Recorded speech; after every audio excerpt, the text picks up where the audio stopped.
All right, and since we're here, I'm going to go ahead and start with introductions. Welcome everyone to the LFCC Virtual Information Session on transfer opportunities. So going down the line, first I'm going to start with our LFCC representatives who can feel free to say hi or wave hello. First is Michelle Cribbs and Belinda. And then we also have representatives from JMU and Virginia Tech. So from JMU, it's Jason Gokenauer. And then Jared Delaney from Virginia Tech. Hi, everyone. So happy you all are here. So today we're going to go over a few different things with you all that are present. We know some of you may be in high school, you may be parents, maybe you're out in the workforce, but you're all interested in transfer. So we're going to go over a few different ways that you could transfer from a community college to a four-year college or university, the benefits of transferring, and then also advice from those transfer reps that are here and from Nick, who's a student that has been through the process personally. So just really quickly going to introduce Nick Mueller as well. There he is waving, fantastic. So what we're gonna go ahead and do then is do a quick poll because we wanna learn a little bit more about you before we get started. And we're just gonna ask you very quickly about your transfer plan. So I'm gonna hit launch poll. And go ahead and vote, we'll give you just a couple minutes. It says, I am planning to, and you could choose take a gap year to work or travel, or maybe you're already in the workforce. Go straight to a four-year college or university, begin at a community college and then transfer, or I don't know what I'm doing, I really just want to do some more research first. And once we have your answers, of course, we'll speak to all of those opportunities, but really focus on what you all have shared with us. So I'm going to wait until we get to just about a minute to, again, give you all time, or until everyone who's present may have been able to vote.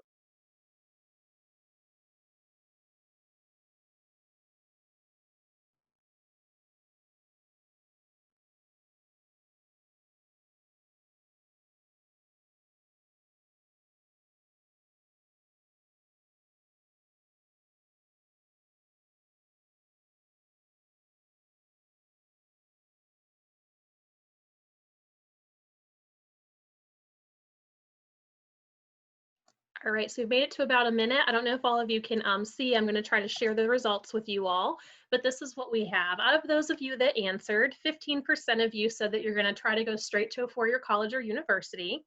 77% you wanted to begin at a community college, then transfer. And then 8% said, I really need some time to do research. So for all of you, we're really glad that you're here. So to give you some information now about transfer, I'm gonna turn it over to Belinda. But real quick, I am just going to share my screen so that we can go through this presentation together.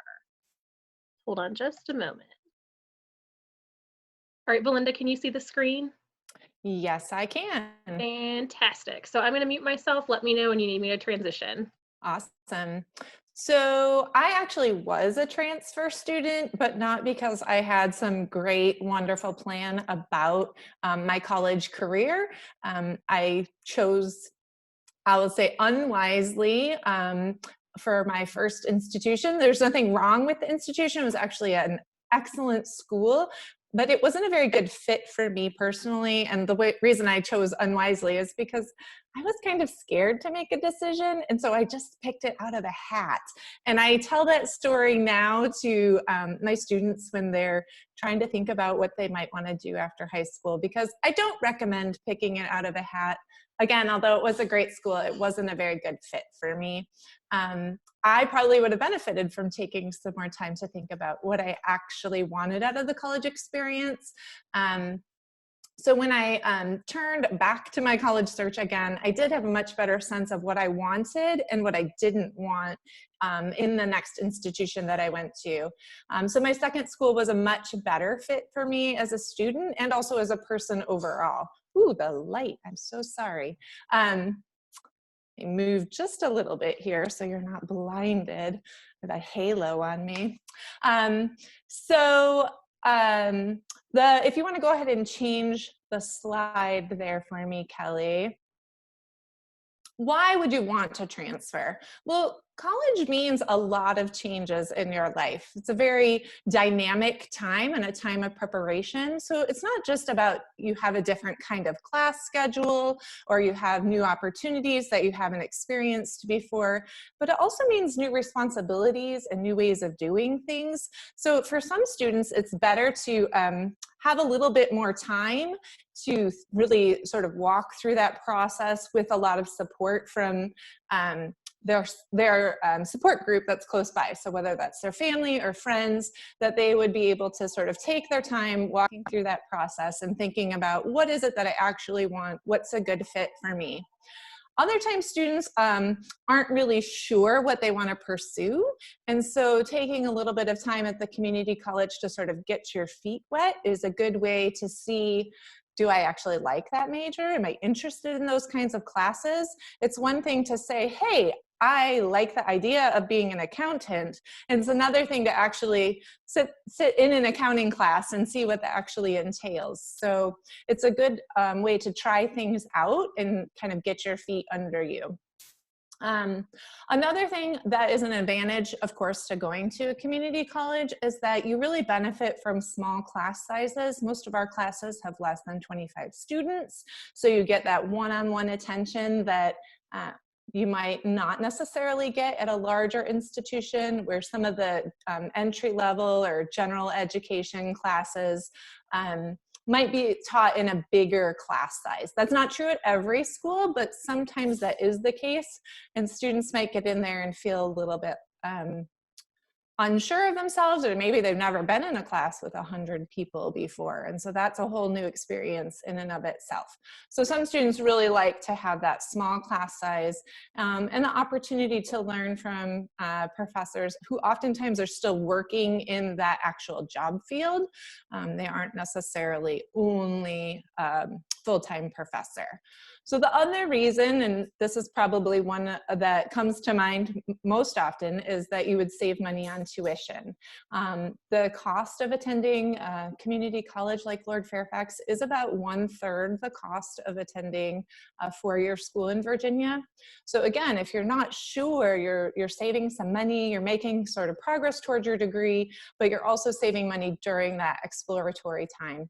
But even if you know where you want to go and what you want to do next, for some students, you know, that significant savings during the first 1 or 2 years can really make a difference in whether or not they have a student loan at the end, or how large their loan debt might be. And so it's a way for them to be really smart about the money that they have available to them in terms of their college education.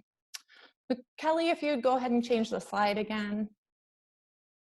So there's lots of different options for transferring, because actually any class that you take at LFCC is transferable to another program in our transfer catalog. So you can earn credit in a variety of different ways. Some students earn credit through dual enrollment while they're still a high school student.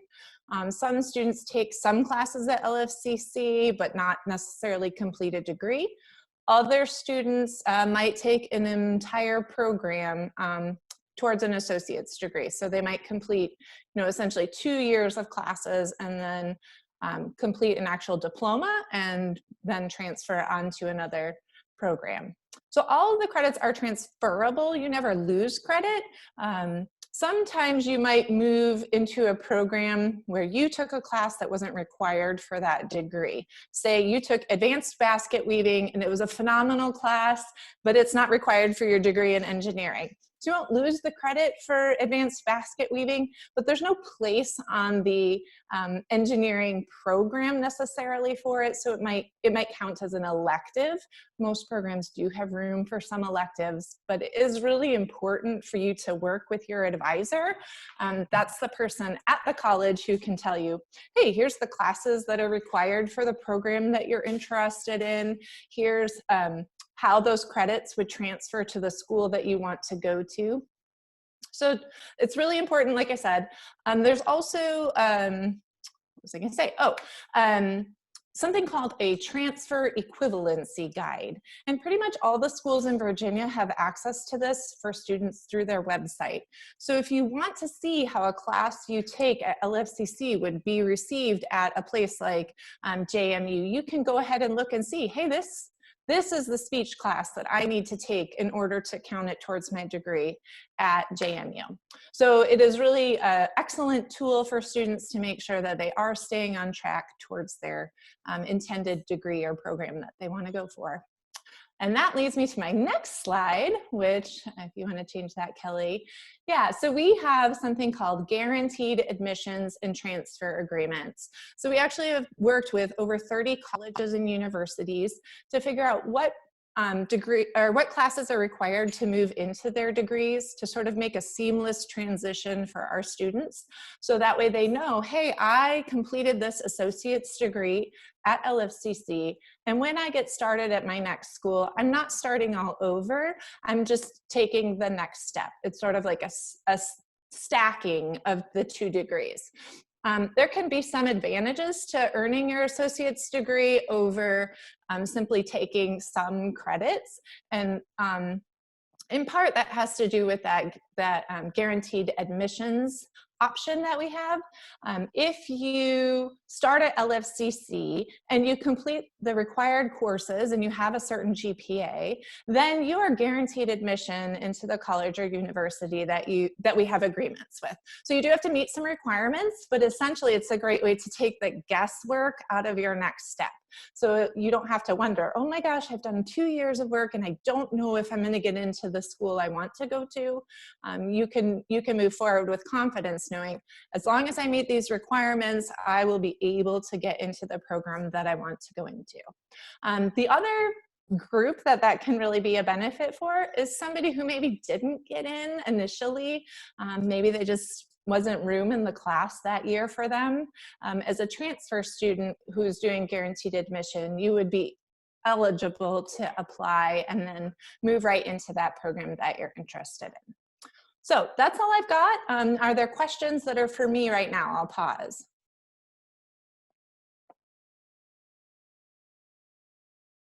I've only had one question that I answered in the chat box. I also posted the link to our upcoming virtual information session. So if there's specific topics that families are interested in, definitely check that out. And like I said, I'll continue to monitor the chat box. Okay, fantastic. That's it for my part. We'll move on to the next section. So Jason and Jared, feel free to, whoever would like to go first, share the information that you have. And again, for everyone attending, they're going to provide you some advice and insight from being representatives of these 4-year institutions. You're welcome to go ahead if you want, Jason. I had to unmute myself. You can go ahead, Jared. Since Okay. you got started, let's let you get started, and then Okay. I will follow you. I'd be happy to do that. All right. Well, I'm happy to go first. So I would just echo a lot of the things that you heard from Belinda, and first and foremost, talking about the excellent opportunity that transfer represents. People want to transfer from the community college, want to attend the community college for various reasons. You heard about that in terms of the different motivations. I think it's very important to think about it from a financial standpoint, especially in the realities that we always face, but in the new realities that we might be facing moving forward, thinking about the financial benefits of a 1 or 2 year planned study and then a potential transfer to a 4-year, and just how much money you can actually save from a very practical standpoint. In terms of preparation as well, right? Not everybody is ready to come right out of high school and go to a 4-year institution. And unfortunately, some of the people who probably aren't ready don't know that and don't realize that. So I think it takes a lot to be very self-aware of that, to have those conversations about, hey, what's best for me? What's best for me, for my situation, for my goals, and what I want to do. And then work out a plan for that. So lots of motivations that bring people to transferring, lots of great reasons, but first and foremost, it is a very, very good option at Virginia Tech. And obviously I can only speak to Virginia Tech. Jason will be able to share things about JMU. I can share that transfer students do fantastic at Virginia Tech, especially those students who are transferring from Virginia Community College System institutions like LFCC. We consistently see that they're admitted at a very high rate. And that they do well after transferring. They do very well on our campus. They complete their degree programs in a timely fashion, and they are right there, if not better, than their peers in kind of those same classes that they would have entered coming directly out of high school, and the ones that came straight to Virginia Tech. So we do see from a success standpoint how the preparation at a Virginia Community College and going through that 1 or 2 years of preparation and completing that associate degree especially is excellent preparation for transferring. In terms of things, kind of guidelines, and I don't want to get too specific on it and thinking about, just Virginia Tech, but to give some kind of just general advice as to thinking about how to navigate this scene, right? There's a lot of confusing things, a lot of variables. And what I'll tell you is that we as institutions, especially on the four-year side, sometimes we complicate things a little bit unnecessarily. And I think when you're looking at multiple institutions, when you're doing some of that kind of introspection and thinking about fit, talking about some of the things that Belinda mentioned, it is really important to think about, what am I looking for? What kind of institution do I want to attend?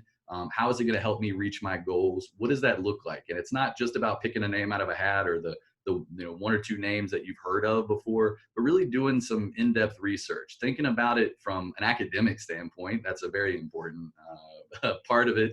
Thinking about, what do I want to study? What am I interested in? Where are my strengths? Where do I need to grow? Where do I want to explore more? And what type of institution is going to give me that opportunity? Is it a major that I want? Is it a kind of a broad field that I'm looking for? Those kind of things. Doing that introspection, thinking about what type of institution has my program, where is that at? And then thinking about all those other components, right, that make up your time at an institution. The student life side of things, the campus environment, its physical location, proximity, nearby or far away from where you are now, all kinds of different considerations that you want to keep in mind. And when you think about those, hopefully that leads you to some places of interest, help you narrow it down, kind of keep some options in mind. And then you want to kind of get in a little bit more of some research and thinking about, how do I get to those places? And that's where it can be confusing as well. I'll be the first to tell you that institutions, even in the state of Virginia, do transfer very differently. Some of the things that Virginia Tech does, some of the things that JMU does in terms of our policies, how to apply, when to apply, what we're looking for, what we look at, all of those things can be very different. So it's important to kind of connect on an individual level with that institution and think about, how do I prepare for that? What are they looking for? What do I need to be planning for? And in some cases, it may be challenging for you to be planning multiple tracks to multiple places because of the expectations and how they differ between institutions. So you may feel that you're able to keep it kind of general for a while and start kind of looking at different opportunities, but at a certain point, really focusing in and kind of honing in on maybe one or two institutions, individual programs, and kind of what that preparation might look like. And that's certainly the case for Virginia Tech. The way that some of our programs and policies are designed really encourage students to explore, but then get a handle on what they want to do and start really working to prepare for that early. And so that's kind of one of my biggest points of advice, is to connect with us early. I think Jason would probably echo that as well. The biggest mistake that we see students make when they want to transfer, at least from my perspective, is that they don't get in touch with us early. And so later on in that transfer journey, right before you're ready to submit that application, that's not the time to find out that you're missing 2 or 3 key classes to transfer into the major that you want to come into. Those are the conversations that you want to have earlier, or to find out that your major isn't actually offered at the institution, or that you can't transfer into it. So connect with us early. I think I'll be honest with you, from the feedback that I hear, you'll get different responses from different institutions. Our offices are organized in different ways, and thinking about who you should connect with, who's the best folks to work with, and throughout this process. I know from fact that Virginia Tech and JMU have folks that are going to be there to help you, and will answer phones or emails that will put you in touch with further context if the person that you get to is not the right person, or somebody else is better suited to help you. So just don't be afraid to reach out and ask for help in navigating this process. I recognize, and I know Jason does too, that it is a very challenging and tricky process, but we're here to help you through this and to navigate some of these obstacles and some of these variables. I think there was a couple other things that I thought I might mention. I don't want to talk forever, but I think just kind of doing that research, doing that preparation, asking for help, seeing what that looks like for you and how to prepare for your timeline, for your program, those types of things is really, really essential. And asking for help early, being able to adjust and kind of adapt and respond as things change, and working with the folks on the community college side. The biggest mistake too that I see students make is, I know they have excellent advisors available. I know that they have a lot of folks on the community college side that are there to help them.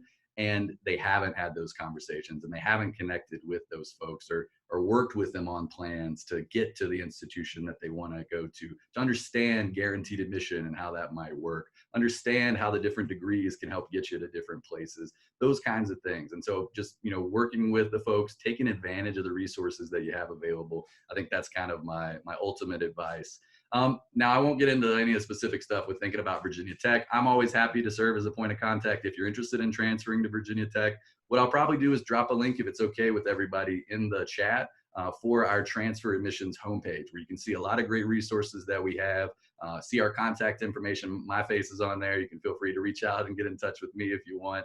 And that'll be a good starting point for you. But again, it's a conversation that we certainly would want to continue if you're thinking about transferring and you're thinking about Virginia Tech. So I probably said too much, but I'll let Jason take it from there. Jared, you were great.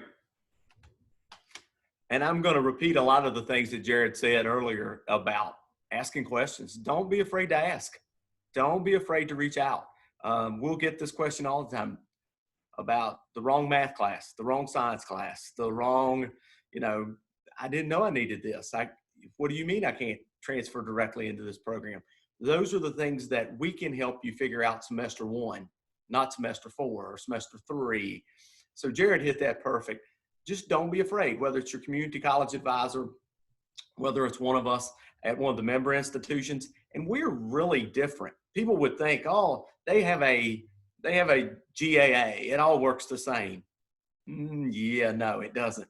So that's why if you're looking at multiple universities, let's figure out, what differences are there in the GAA? What courses can you take? How do our programs work? For example, we have nursing, and I think sometimes the assumption is that you're going to transfer directly into nursing. It's not going to happen. We require a semester at JMU, so it's nice to know that. In some cases, we discourage students from finishing the GAA. We encourage them to come to campus. We'll do a reverse transfer that will allow them to transfer credits back so that they're able to finish that associate's degree, but also be prepared to apply into the nursing program. But those things only happen when you ask questions. And Belinda mentioned it earlier. We have transfer, we have a website called Transferology that'll tell you all the courses that we transfer. But it's nice to know from the VCCS what transfers. How does it transfer? Does it transfer into my major? Will it meet a gen ed requirement? So those are the things that you as a student can use ahead of time and reach out to those member institutions and say, how does your program differ? I know at Tech, because I've been on panels with Jared before, they transfer directly into the major. So they want programs, they want you to have courses that allow them to move seamlessly into there. Sometimes we do too, but not in all cases. So it's finding out what you need and what does that look like. I'm not going to talk a lot about, we'll get into a Q&A, but having an idea of what you want to do with your future. Don't tell me what you want to major in, because students will say that. I want to major in blank. And I'll say to them, tell me what you see yourself doing 5 years from now, 10 years from now. And they'll be like, and they'll give me a career. And I'll say, well, let me tell you the 5 majors at JMU that will allow you to move into that career. And you may pick coursework that best suits you so that you ended up coming in a major that best suits your interest and still allows you to major, or still allows you to leave with a bachelor's degree and go into that job opportunity. So again, it's all about communication. It's all about emailing, meeting us when we're at, when we are at Lord Fairfax for either an event or we show up for a college fair in the fall, and being able to get information directly from us.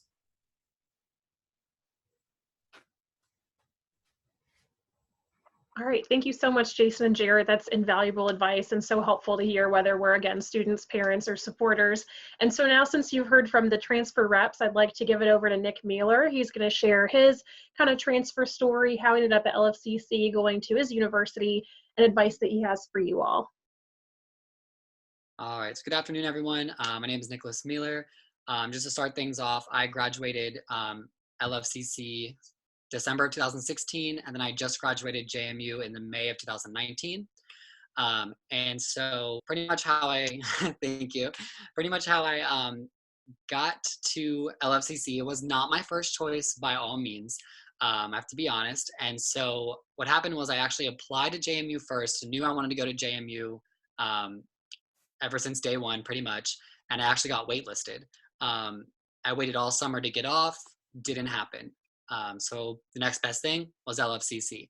And it turned out to be the biggest blessing in my entire life. I'm not even kidding with you all. I cannot sugarcoat it enough. It saved me tons of money, especially as a recent grad. I definitely appreciate everything LFCC did for me. I've only had 2 large classes over the amount of 50 students in my entire college career, because all the classes at LFCC are small. And then when I went to JMU, I went right into my major, and they were also small as well. So never had a big class, which in smaller classes, it's way easier to just network, make friends, get to know your professor on a more intimate level. Also, things with LFCC, I highly recommend anybody go to community college first and then transfer in, especially if you don't know what you want to do, which was also in my case as well.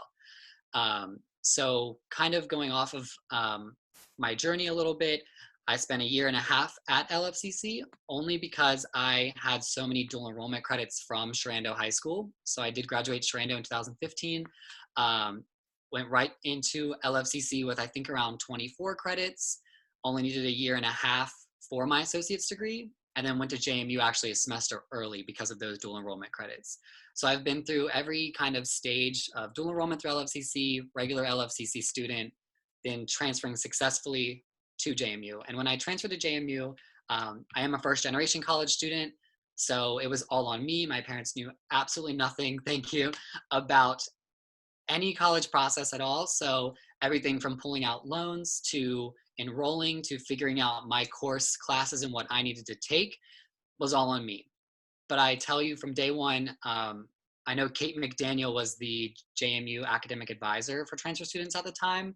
She helped me out greatly. She helped me out so well in that transfer to JMU. And then once I got there, really making appointments with my advisor and reaching out with my advisor at JMU really helped me.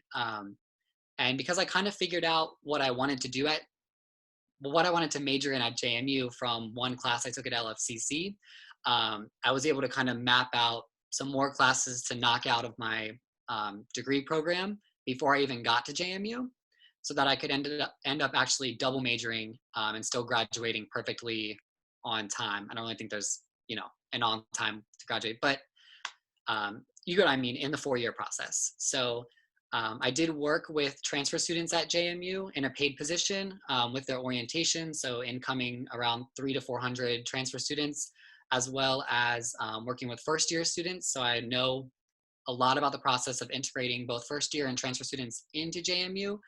And I feel like my transfer story was really successful. I met my best friends at JMU, but I also met lifelong friends at LFCC. Kelly has been a mentor to me and continues to be one of those lifelong friends. So if anybody has any questions, please let me know. With Kelly's permission, I'm probably going to drop my email down below in the chat.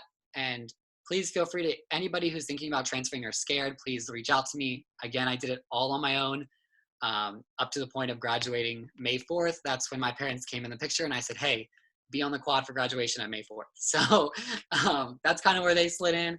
But please reach out to me if you want like a transfer student perspective. So yeah, I'll turn it back over to Kelly. Nick, thank you so much. I really appreciate you giving us kind of your real story and perspective. And like all of us, whether we're starting at community college or starting at a 4-year, might have a challenge. And like everybody has said, I'm just echoing it, please ask for help and ask questions. So with that being said, we're going to turn it over to our question and answer time. So whether you have a question for Nick about what it's like or what he would recommend, maybe Jared or Jason specifically about JMU or Virginia Tech, or maybe even Belinda or Michelle about LFCC, we're so happy to answer those questions. So we do want to give you a chance to kind of think about what you want to ask. I know sometimes I need a moment to think if I have any questions, so please take your time.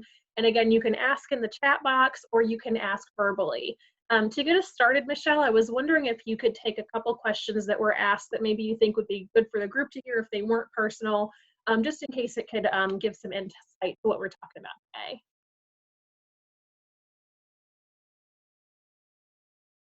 Sorry, I was frantically typing an answer.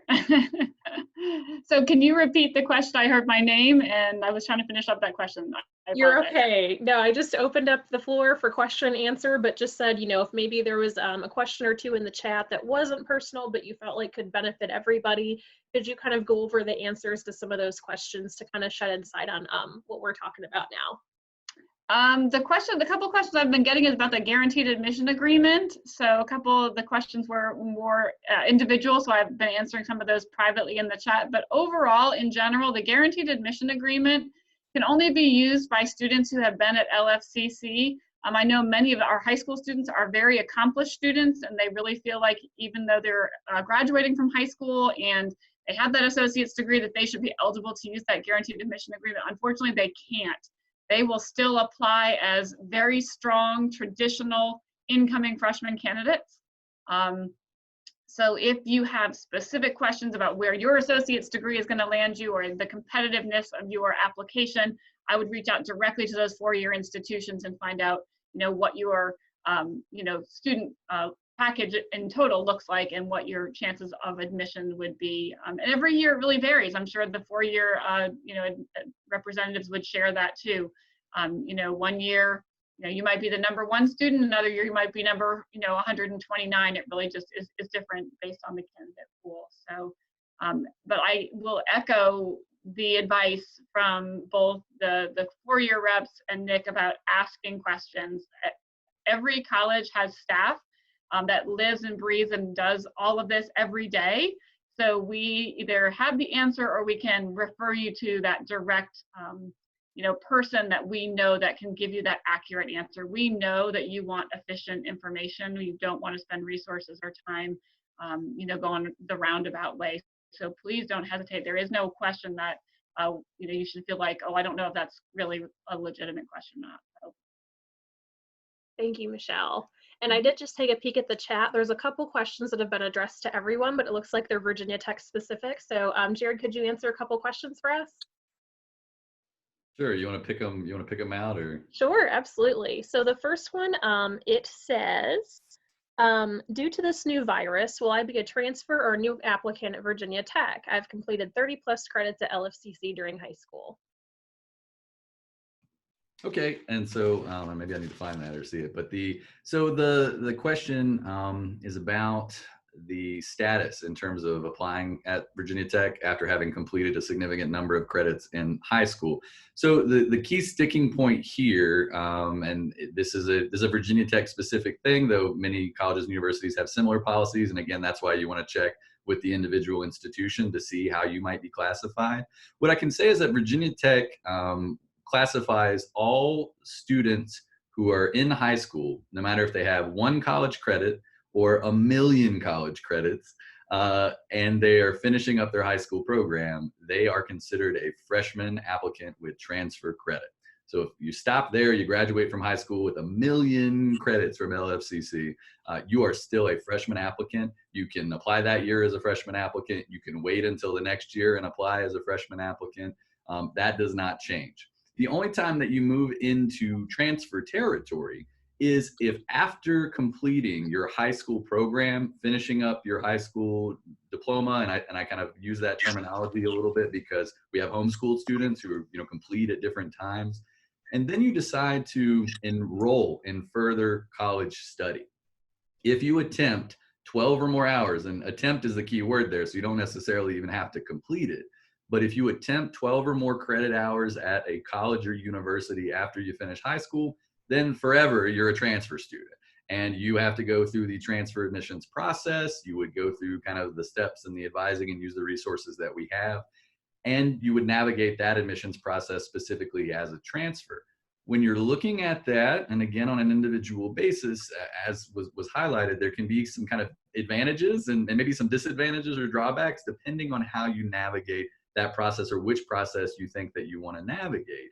What I can say, just in thinking from a Virginia Tech standpoint, is that I think when you are by design a transfer student and when you are working on that transfer plan, you are much more in control of your own destiny than you are when you apply out of high school, just in the reality. In terms of the numbers game, in terms of your preparation, there is only so much that you can do at the high school level, and so targeted that you can be in so many ways that you can stand out in a pool of 30,000 applications. When we're talking about transfer, what I like to share with folks and kind of dispelling some myths is that you're not competing against 30,000 other people that have applied. You're not competing even against the transfers in that applicant pool. You're really competing with yourself. And what we're asking you to do when you're looking to transfer is to showcase that you're ready to be successful. Show that you have had success at the college level, show that you had success in kind of some targeted areas that we need to see. And then we want you to come in and perform at a high level. And I've already shared how well students do when they transfer, especially coming from the Virginia Community College and finding that same degree, if not more success than the students who came through those other routes as a freshman. Thank you so much for that. And I think Belinda wanted to add something on as well. Yeah, if I can just jump in real quick, I want to piggyback off something that Nick referenced, which was that going to LFCC was not his first choice. It was probably his, way down on the list choice. And that's okay. You're not going to hurt our feelings. I just want you to know that we anticipate that our students are coming, and LFCC is one stop on their entire journey, whether there's going to be more education or they're moving on into a career. We just want to help our students be well positioned for whatever their next step is. So don't be afraid to let your advisor know, hey, this isn't my final goal. I am planning to go to another institution after this, because it doesn't need to be a secret, because we aren't going to go home and cry. So just keep that in mind, that we know we're just a part of your journey and we're so happy to be a part of it. So we want to be able to give you the best help that we can. Thank you, Belinda. That's important to remember for sure. And we do have another question for Jared. This person wants to know, how do you apply for guaranteed admission for engineering at Virginia Tech? It's a great question, so thanks for asking it. What I'll say is, again, the ways that, and Jason can obviously chime in too for a kind of a different perspective in thinking about guaranteed admission at JMU, the way that the different universities will handle guaranteed admission and kind of the how-to that you apply and how you indicate that and those kind of things, from my experience, it is very different. What I can share is that currently, and again, we update things on a yearly basis in terms of our policies and application and questions and those kind of things. So always check back for the latest and greatest as you prepare to navigate that admission cycle. What I can say now is that when a student is tracking towards admission, there is a nice congruency with the expectations of what they can do to be competitive under their own merit versus what we would see in pursuing guaranteed admission. And at Virginia Tech, we have 3 different guaranteed admissions agreements with the Virginia Community College system that are actively followed. There's one that governs the College of Engineering, which I'll say is probably the most popular one and the one I get asked about the most. There is one that governs majors in the College of Agriculture and Life Sciences, so if you're interested in those related majors. And then there's one that governs everybody else. That's kind of the catch-all. So they're each different. They each have different requirements. They each have their own complexities and things to navigate, and we're happy to help you with those. When we're thinking about engineering specifically, I do think it is a really nicely done agreement, because it says, basically, if you complete the Associate of Engineering degree with a certain GPA, and that's 3.2, then you can be guaranteed admission into general engineering when you apply. It's pretty straightforward, and that it removes a lot of the kind of obstacles that some of the other ones I think have with their language. And so that's why I think it's a really, really nice polished agreement. What I can say is the term, in terms of how you apply and how you navigate that, you don't have to do anything different. There's no separate application that you complete. There's not even really a separate kind of route of expectations for whether you're applying for admission under your own merit or you're applying under the agreement. So when students apply to Virginia Tech, you can indicate on the application that you believe you qualify with one or more for one or more of those agreements, and it could be guaranteed admission. But that final review takes place when we review your application. So first and foremost, you got to submit an application. That's one thing I hear. Unfortunately, every year somebody emails me and says, "Hey, I'm guaranteed admission to Virginia Tech. When do I start?" And it's like, August, and they want to come start on campus. And I go, "Uh-oh, you didn't apply for admission." So you have to go through the formal application process. We review all applicants to see, obviously, if you meet the standard for guaranteed admission, then you would be. If not, then we're going to be looking at you under your own merit. Have you taken the classes that we want to see? Do you show the potentials for success that we're looking for? And if you do, which a lot of folks do, you're going to be competitive. You're going to receive an offer of transfer admission. So that's how it works at Virginia Tech. I don't know if Jason wanted to jump in and kind of share a counter perspective. It's pretty similar. We have a few agreements with certain community colleges and guaranteed into a program because they'll have the prerequisites offered at their institution. But a lot like Jared, we have a guaranteed admissions agreement that allows you to apply and come in. In certain majors, you are going to have some additional courses before you start that major. In others, it's a progression standard. You'll get in, you'll take courses, and you'll be in that major. So again, it's funny. We will get phone calls every summer. Hey, I'm guaranteed admission, and they won't apply. You have to apply. You have to submit the documentation, and then you move forward to the guaranteed admission. I want to piggyback to what he answered earlier about guaranteed admission or transfer out of high school. It is the same exact thing. I tell students all the time, if you haven't shaken your principal's hand, you're not a transfer student. And that's the easiest way for me to tell students how kind of that timeline works. There's also high school coursework that we want to look at that may not be on your college transcript. Math classes, foreign language classes, that will help us compare that. But to back up what he said about competing with yourself, it's not like 30,000 competing for so many spots. As a transfer student, if you do the things we want you to do, you're going to get into JMU. It's not, you control your destiny where transfer is concerned. And Nick, since you were a first-generation college student and you did a lot of this paperwork personally, can you kind of describe from your perspective, was it easy? Was it hard? Like, what's it like to navigate all that? I think, yeah, it was super, I think the general application is pretty well done. I think JMU does a good job. I think all colleges do a good job about their applications and submitting it. If you ever have any questions about your application when you're submitting it, please reach out to the institution, make sure they've received every single, material that they need on their end, because if they miss one of those materials, your application might get disregarded or tossed out or whatever. So feel free to reach out to the institution when you are applying, make sure that they received everything. This is even big on transfer, your transfer transcript. A lot of universities want to see that before they offer you final admission. I think you can correct me if I'm wrong, Jason, but I think JMU wanted to see my final transcript from LFCC pretty much before they would grant me admission, or full admission, I should say.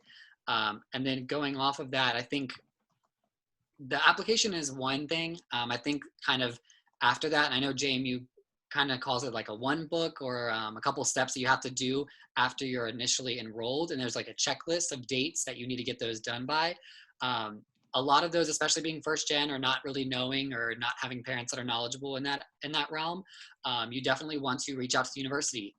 Again, reaching out and asking questions, because you can only expect, so what I tell every student that I talk about my transfer process with is that it's pretty much a 50-50. The university is going to tell you what you have to do, but you do have to take some responsibility on yourself to reach out and get those questions answered and figure out things on your own. The university is not going to just email you or call you and, kind of say, this is a list A, B, and C, what you need to do.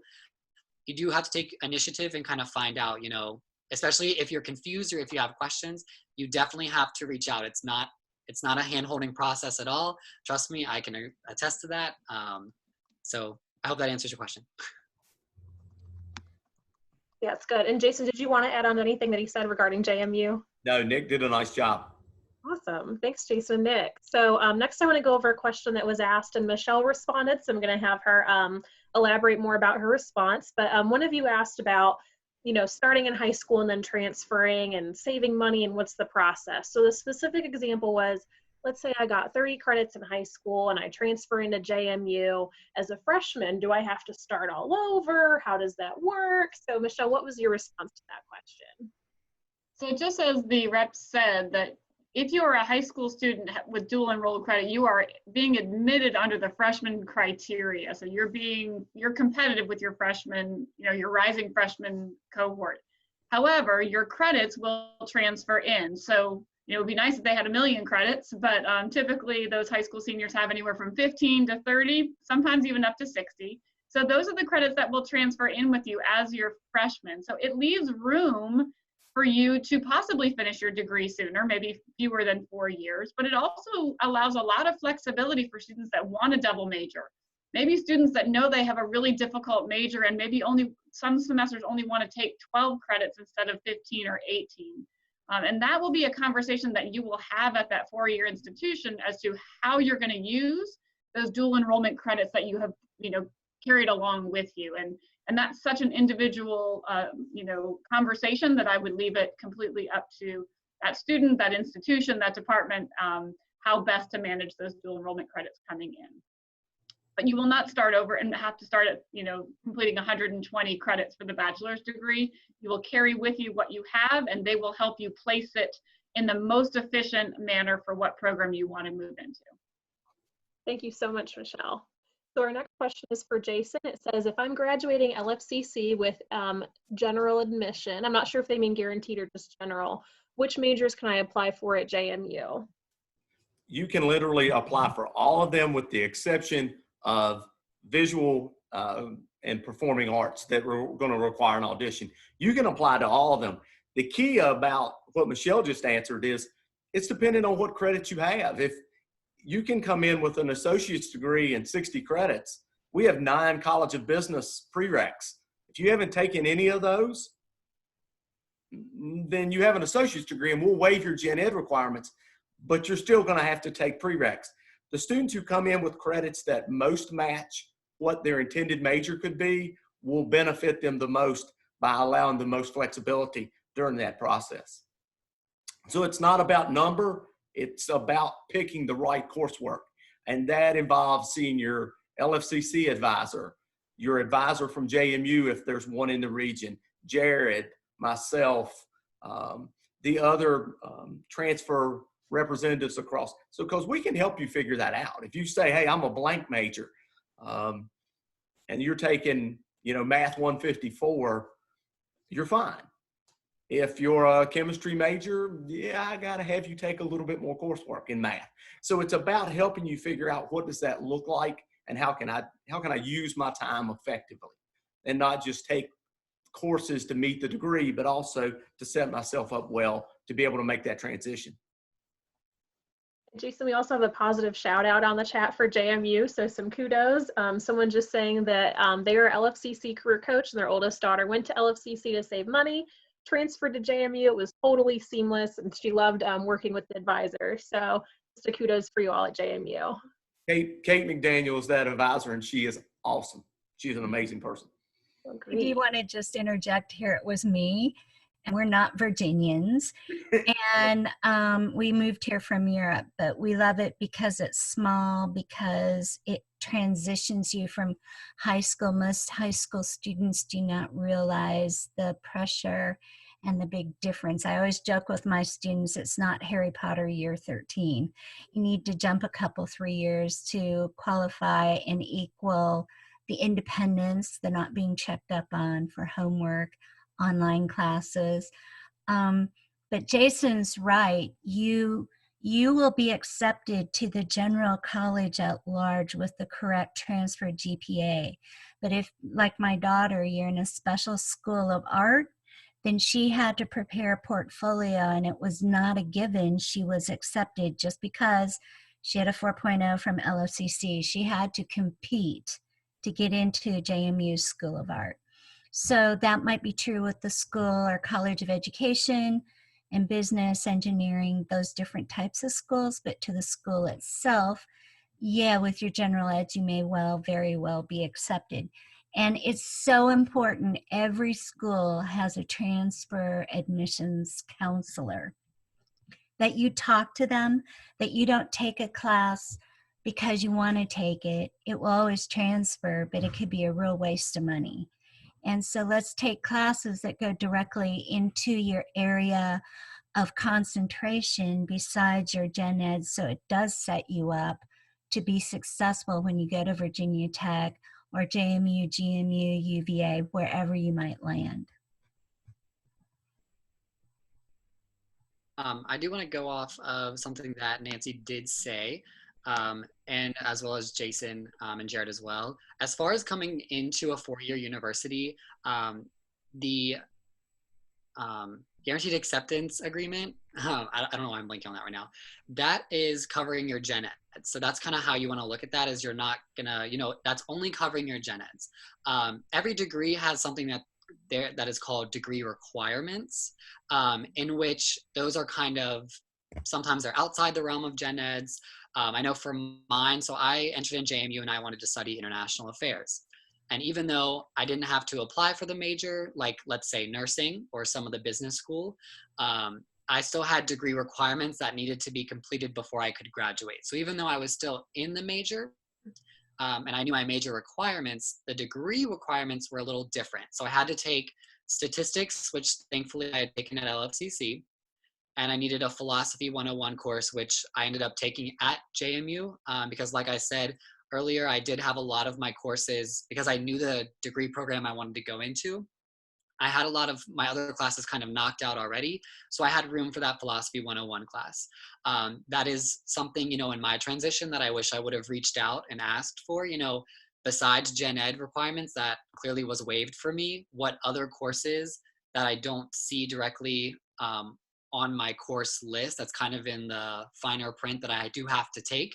And so thankfully for me, it was only philosophy 101, and I did take the class, and I had enough space for it. But I know a lot of transfer students, that's where they get stumped up. They say, okay, I have my gen eds done and I have my list for my degree, but there are some degree requirements that are a little bit different. I know VT might call them something else.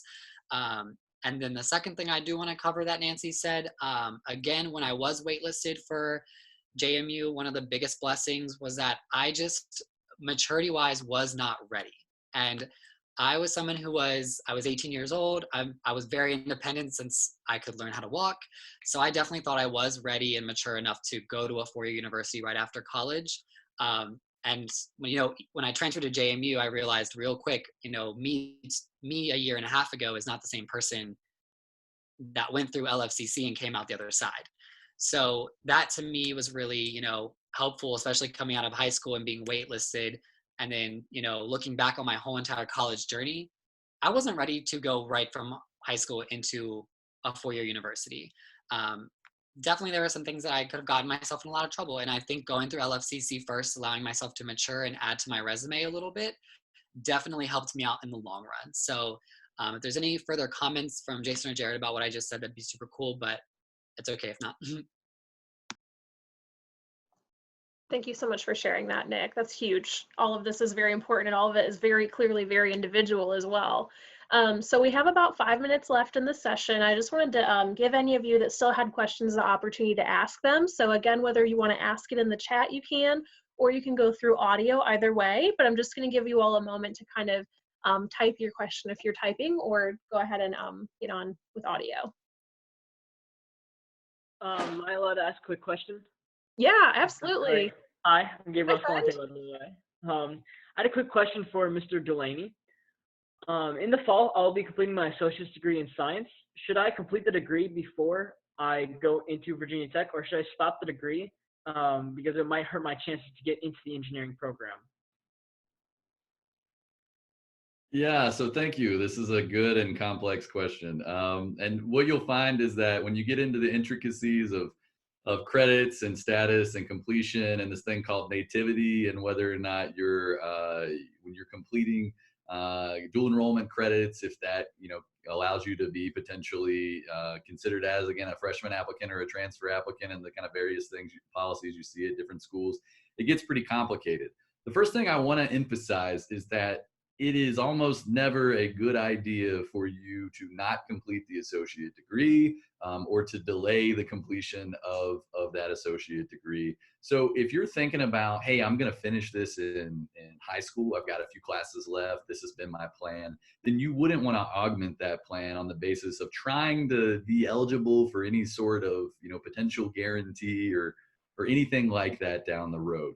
And what I'll tell you is the way that the agreements are set up, and there's all kinds of very legal language in these things. They are set up to really not allow you to kind of find holes in the system or kind of circumvent policy. So you have to be very careful about not making a really bad move and a bad decision that might impact your admissions chances, whether it's as a freshman applicant coming out of high school directly or going through a transfer plan. So ultimately, I would think the question that you have is one of kind of goal and timeline. And, for all the things that Nick was mentioning about, are you ready? Are you mature enough? Is this something you want to tackle and go ahead and take on now and applying as a freshman? Or do you want to go ahead and kind of pursue a transfer route? I will say that there is a little bit of a trickiness in terms of navigating the process for folks who are completing in high school, because they are going to present those transferable credits. And in the event that a student is not successful in gaining admission, and I want to be very clear that students who apply with the transferable associate degrees, especially if they're the right ones, if we're talking about engineering and you've got that transferable engineering degree, then you are going to be head and shoulders above many, many, many, many, many applicants in that engineering pool, and very likely among the most competitive applicants for that program.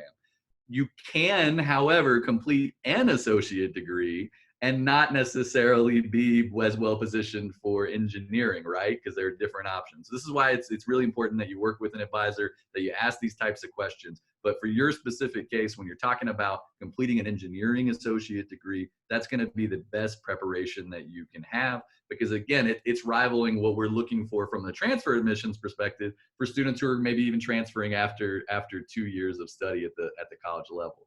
So for your individual situation, it's a great idea. Don't delay it. Don't let that kind of affect your plan of completing the degree. But if you have questions about navigating that kind of that boundary between dual enrollment and high school applicant and transfer applicant in the future, or what that route might look like for you, definitely connect on an individual level with us to get the best advice.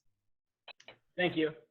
I also answered that Bill Lewis is our engineering faculty and program lead and has been working directly with Virginia Tech, was one of the writing members of that document. So he is very collaborative with students, both current students as well as interested students.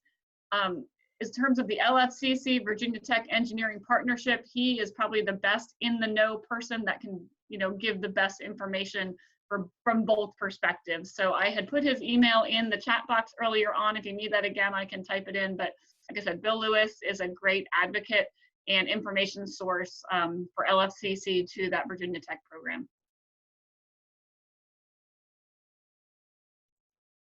All right, so I want to give you all, we just have a couple more moments. If someone has a question on audio or on chat, feel free to send that in. We'll just wait a moment and let you do that.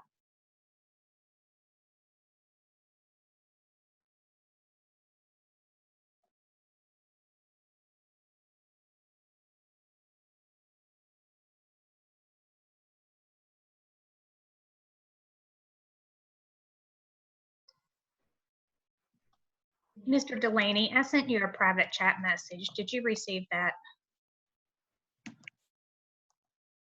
Looks like, yeah, and I apologize. I'm bad at kind of the multitasking of following along a chat and listening to everybody as well. So I apologize if I missed that.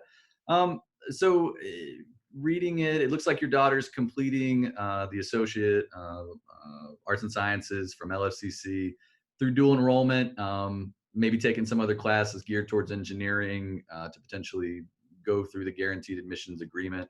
Or applying out of high school? Is that the question? Kind of similar to what I was just talking about? Yeah, she's going to be graduating her high school with her 2 years associate's degree. She wants to become an engineer, and she really does want to go to Virginia Tech. So if my understanding is correct from what you said prior, if she were to take an additional 12 credits on her own without it being dual enrolled or anything, then she could transfer into Virginia Tech. So again, thinking about this in the light that I said, there's a lot of paths that are open, and in some cases it may or may not be kind of the best advice for students to be thinking about strategies in terms of how to navigate. Should I complete the degree? Should I not? Should I hang off? Should I stop what I'm doing and then go and move forward with taking additional transfer credits after high school completion to try to navigate some things? There are lots of issues kind of in play, and they're very, very individualized. So from what I said, everything that I said holds true in terms of, generally speaking, the strategy should not be augmenting that degree plan and that degree completion plan. And that if your goal is to get to Virginia Tech as quickly as possible and you're a high school student, then you need to apply out of high school, right? You need to go through that admissions process. You need to let us do the work in terms of evaluating that application, looking at you in the context of that pool and in that process. Then we go from there, right? And so if that's the steps that you want to take, and many students, many families do, who come out successful on the first attempt or maybe not successful, and then we have to revisit and think of an additional strategy to get you to Virginia Tech.